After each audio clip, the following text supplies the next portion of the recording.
to the trailer park with the gypsies? Oh, we moved to Morristown, Tennessee, into a park where there was painter gypsies living, and they all had bunches of kids, and they partied all night and built big bonfires and were totally out of control of the park management. So Harold found us a place to live as soon as he could, which happened to be Pauline Street, down there with the So you said Paxtons. you were afraid of staying there with two little kids because... Yeah, we didn't know what was going to happen. They were a wild bunch of people, drinking and loud and just steal anything that they could get their hands on. So if you left our toys outside, they'd steal those? Yeah, they just disappear. So he found us a place on Pauline Street from the Paxtons. You remember the Paxtons? Sarah was the little girl's name. Don't remember the mother's name. Eve? I don't know. That's too long ago. But anyway. Did they live in the White House? Yeah. The big White House. The big White House. Next door. Okay. I remember going over there. It was the first time I'd ever seen an orange with cloves stuck in it, and I thought, man, that's really pretty, and it smells so good. Yeah, I really can't remember her name. I remember the school was across the street. It was, and the little store was out on the next street going up, and there was a path going through behind the houses that y'all would run to the store or walk to the store. I kind of remember the store. I think you could go down to the sidewalk in front of the trailer and make a left and go around the corner, and it was on the left. Yeah, or you could go right behind, what was the, Faye and Linda and her little sister lived in a house just across from, not across from, it's on the same side, just next door. And you could walk behind their house to that little store, which was preferable because all of you were little. And you always go out there and get a candy bar. Yeah, I remember they had wood floors and a wood door with a screen. It would clap, I think, when it closed. Probably. It was an old building. And we'd walk, and they had glass counters. You know, you'd walk into the glass counters, and then you could look at stuff inside the counters. They were two older people. They were very nice people. I don't remember their names either. Just remember they were very nice people. And then we met... I remember they were really nice. Mm-hmm. They would sometimes give us a piece of candy. Mm-hmm. Well, you're poor little kids in a trailer park. At least that's what they thought. That's how we were looked at, I guess. Yeah, probably. Probably. But we didn't actually, it wasn't a trailer park. No, there was just 3 mobile homes in there. Yeah.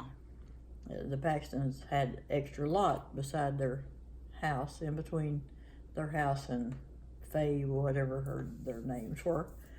And that's what they did with it. They put 3 mobile home spots on there, rented them out. And we were fortunate enough to get one. That was a nice place to live. Hey, I remember going across, and they had monkey bars right across the street. And I remember one day I climbed up on there, and Kathy and Linda were with me, and I went halfway across, and I got stuck and couldn't get down. And I was afraid to let go. And they had to run and get help to get me off of the monkey bars. Well, I don't know if that's where you fell and hurt your knee that started all your osteomyelitis or not, but that was the area we lived in. I remember that, but I thought it was because I remember swinging on a swing, and I jumped out of the swing, and it cut my toe real bad on a piece of glass. Well, we don't know. In the backyard, I cut my knee on a piece of glass in the field. Okay. I still have a scar from that. I guess we got a lifetime of scars.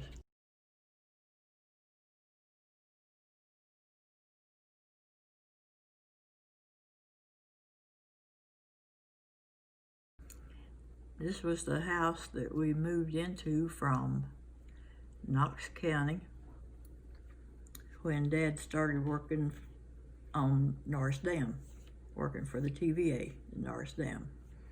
They moved to Andersonville and bought that little place there, and we lived there until they got the house built, the house that Lillard built.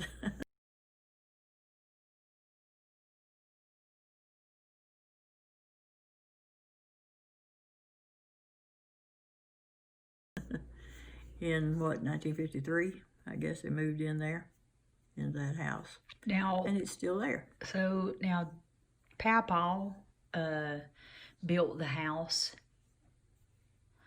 and you helped him, right? Yeah, the now house, the house that we own now. So tell a little bit about what you did. How did you help him? Oh my,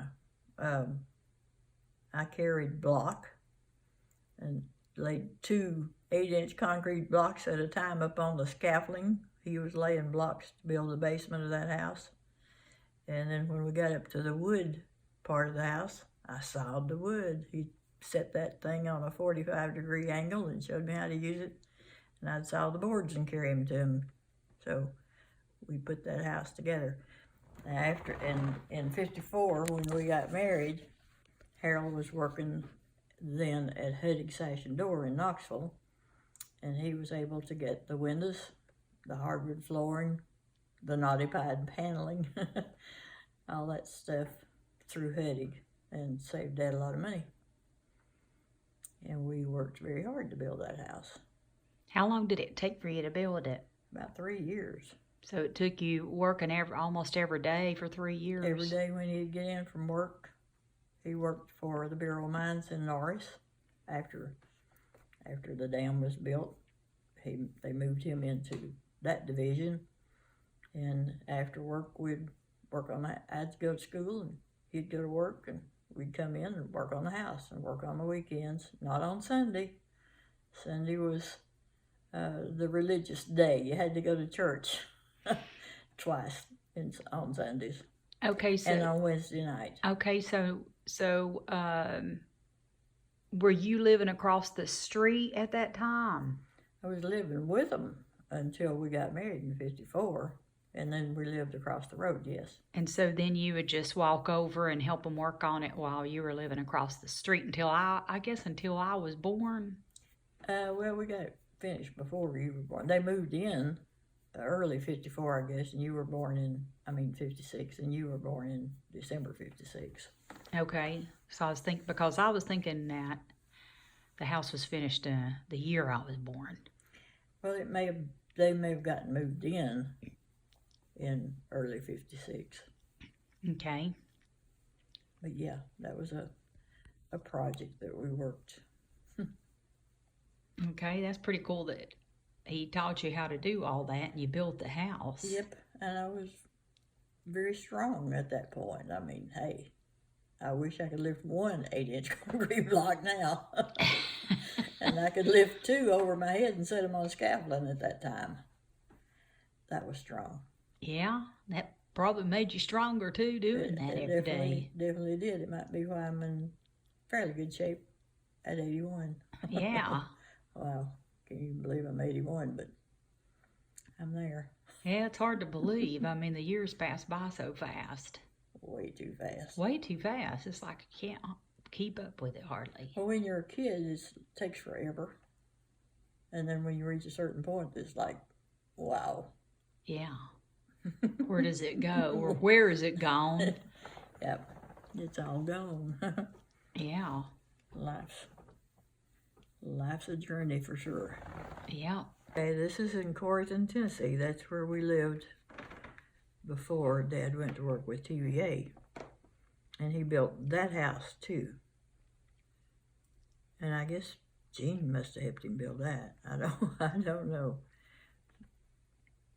But we lived there until where? I was in the 2nd grade, I think. When we Is moved. this 2nd grade, you think? I guess it is. So you think that's 2nd grade, maybe.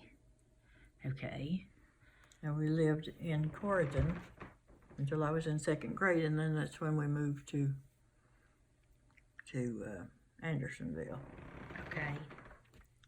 And I don't remember too much about this place, except there was a barn, and I remember the barn, and that's when Mother always talked about me falling out of the barn loft onto the cow's back and scared her to death, but I was concerned about hurting the cow. And she'd always laugh about that, but I really don't remember it. So you jumped out on the cow's back? No, I fell out of the barn loft. I was up there, I guess, throwing down hay or trying to throw down hay, trying to help, and fell out of the barn loft on the cow and scared her to death. Her mother to death, and probably the cow too. So now tell me a little bit about her mother, what you remember about her. Her name was Gray, right? Yeah. What was her full name? Do You talking about Mother or Grandma? Grandma. Your grandma. Martha. Martha Gray? Mm-hmm. Okay, tell me a little bit what you remember about her. Well, when we lived in this house, that was just across the field from their house. And I just remember that she worked awfully hard. They had a farm, and they had dried apples. I remember drying apples out on a screen, and the horses that they used for building horses, whatever you call them. That's what they called them then. Anyway, she put screens out there and dried apples, and I remember them putting turnips in a big barrel and washing them and cleaning them to take to Knoxville to barter. He bartered apples and turnips and strawberries and everything that they raised, tobacco, everything that they raised on the farm, he would take to Knoxville and barter for things like sugar and gas and the stuff that they couldn't get otherwise, like coffee, I guess. And also remember having a big iron kettle out in the front yard that she made lye soap in. I always had a lot of food on the table. Fix a big lunch and have even the farm workers and all of us kids and family in for lunch and put a tablecloth over it until dinner time, and then everybody come in and eat again. And she'd always have a few more stuff prepared. And Mother always complained that she had to work too hard helping Grandma cook and pick strawberries and do tobacco and stuff. And I just barely remember the tobacco barn and hanging tobacco in that barn, but I kind of remember them doing that. And I remember them picking strawberries and having a big fire built on each end of the field. And they would pick to the end of the row and then warm by the fire and then go back. And that seemed awfully cold, awfully early in the season to be that cold. But I remember that they did that. It's very hard living back then. I remember Grandpa plowing with a horse and a plow and singing his favorite song was something about the circle being, will the circle be unbroken? And he'd be out there just singing. He sang really well. I remember him singing he had a pretty good voice too. So I guess that's where that came down from, because Mother sang too, you know. And she was a good alto singer. Now what else? Turn it off.